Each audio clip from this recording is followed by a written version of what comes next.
तुम्हारे अंदर कोई बैठा हुआ है जो हर साल की शुरुआत में तुमसे ये झूठ कहता है कि अब तक जो हुआ वो हो चुका, लेकिन अब 2026 मेरी जिंदगी का बेस्ट ईयर होने वाला है। जिसने ये बात तुम्हारे अंदर बैठकर तुमसे बुलवाई, असल में तुम्हारी गलती ये है कि तुम प्लानिंग तो अपने अंदर बैठे हुए इस हीरो के लिए करते हो, लेकिन जब काम करने की बारी आती है, जब एग्जीक्यूशन की बारी आती है, उस वक्त तुम्हारे अंदर का ये हीरो काम करने के लिए वहां पर मौजूद ही नहीं होता। उस वक्त तुम्हारे अंदर का वो जानवर वहां मौजूद होता है जो बस सोना चाहता है, खाना चाहता है और स्क्रॉल करना चाहता है। अगर जाकर मोटिवेशनल स्पीकर्स की सुनोगे तो वो तुम्हें बताते हैं कि अपने आप पर विश्वास करो, लेकिन सच कहूं तो तुम हारते ही इसीलिए हो क्योंकि तुम अपने आप पर कुछ ज्यादा ही विश्वास करते हो। तुम प्लानिंग से ज्यादा, सिस्टम से ज्यादा अपने विल पावर पर विश्वास करते हो कि इस बार तो मैं कर ही डालूंगा। चलो अब ये सब फालतू की चीजें करना बंद करो और इस वीडियो को पूरा देखो, क्योंकि ये एक लौती ऐसी वीडियो है जो तुमको ये बताएगी कि अपने अंदर के जानवर को ध्यान में रखते हुए अपने 2026 को कैसे प्लान करना है।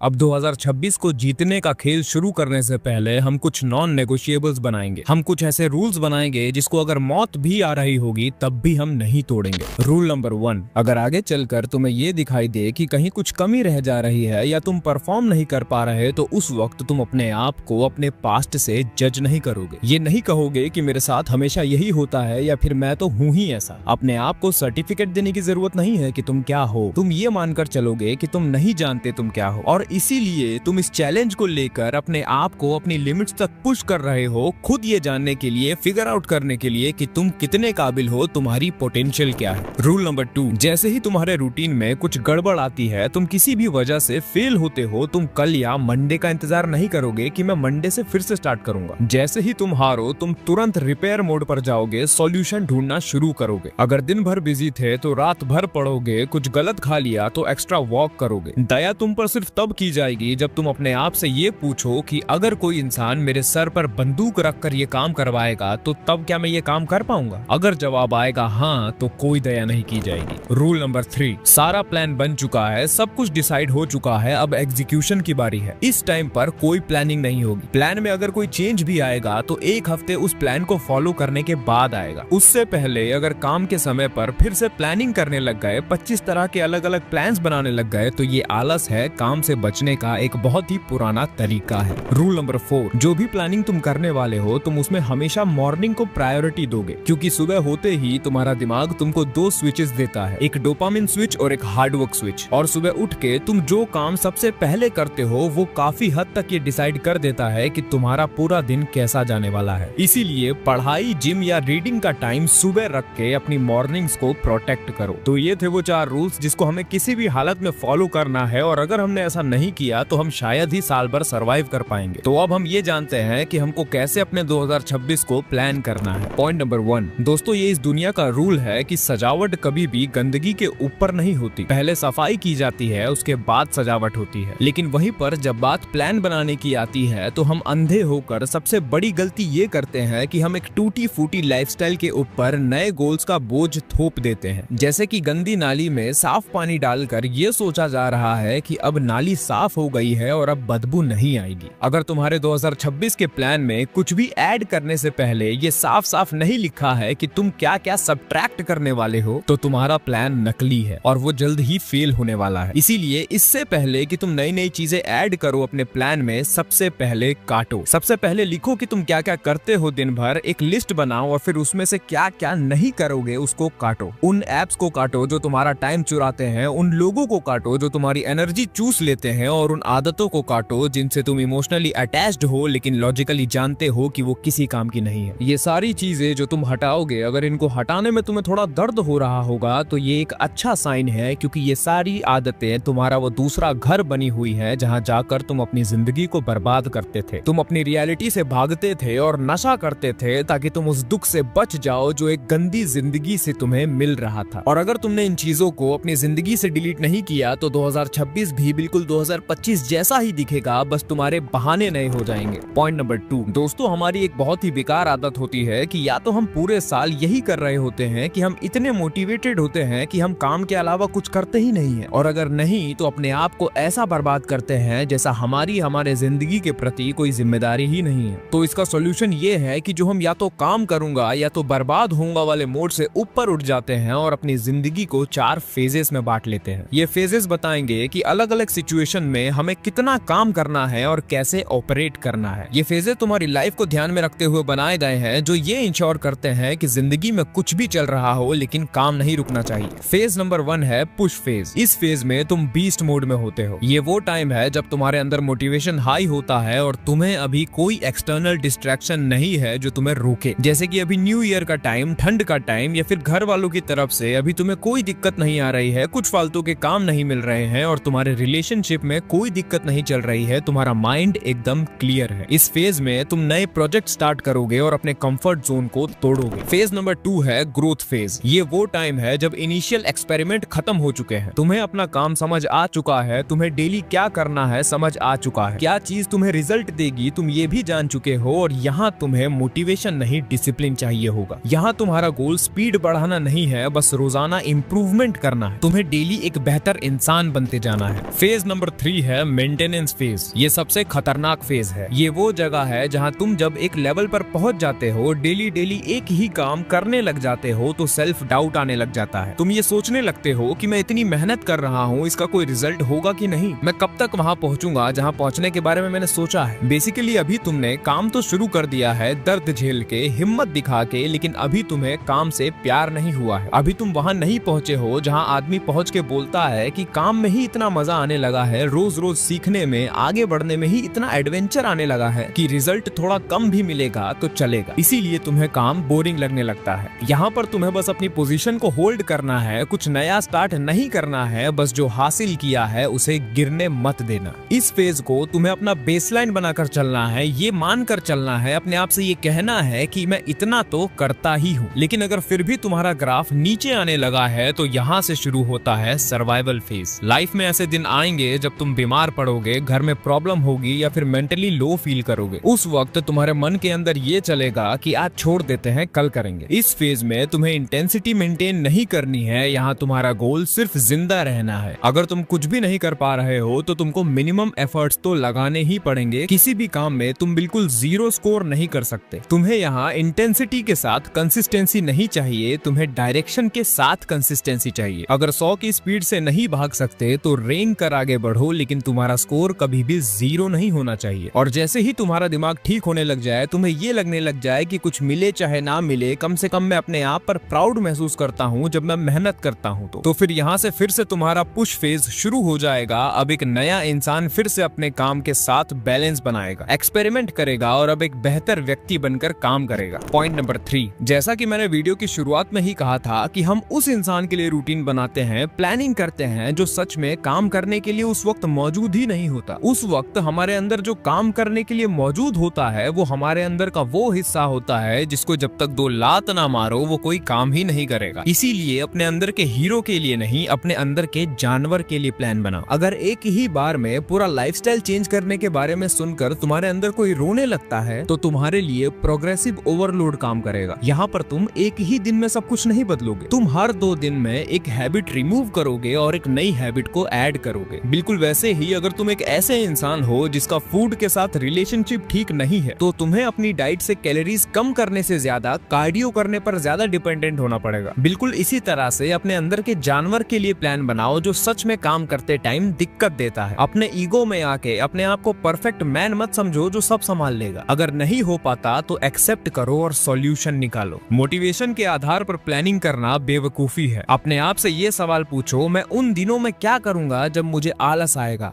जब मैं अकेला महसूस करूंगा या मेंटली लो फील करूंगा। एक असली प्लान वही है जो तब भी काम करे जब तुम्हारे अंदर मोटिवेशन बहुत ही कम है। अगर तुम्हारा सिस्टम तब ढेर हो जाता है जब तुम लो फील करते हो तो वो प्लान नहीं है, वो एक फैंटेसी है। इसीलिए हाइप में काम नहीं करना है, एक नॉर्मल दिन मानकर काम करना है। अपने आप से ये मत पूछो कि मैं हर रोज जी तोड़ के काम कर पाऊंगा या नहीं, बल्कि ये पूछो कि मार्च 2026 का एक आम ट्यूसडे कैसा दिखेगा। मेरा बेसलाइन क्या है, दिन भर पड़े रहना या फिर कम से कम इतना कर लेना जिससे 10% ही सही लेकिन प्रोग्रेस हो रही हो। पॉइंट नंबर 4, कई बार हमारे अंदर का चोर खुद को जानता है कि उसने आज कुछ अच्छा नहीं किया, लेकिन दूसरों को बोल देता है कि यार मैं कम से कम कोशिश तो कर रहा हूँ ना, मैं कोशिश कर रहा हूँ। ये लोगों को बताने में बहुत अच्छा लगता है, लेकिन लोगों को बताने से कि मैं कोशिश कर रहा हूँ कोई आउटपुट नहीं निकलता। इस लाइन को अपनी डिक्शनरी से निकाल दो कि मैंने कोशिश की। इसकी जगह खुद से पूछो कि मैंने असल में आज क्या प्रोड्यूस किया। What did I actually produce?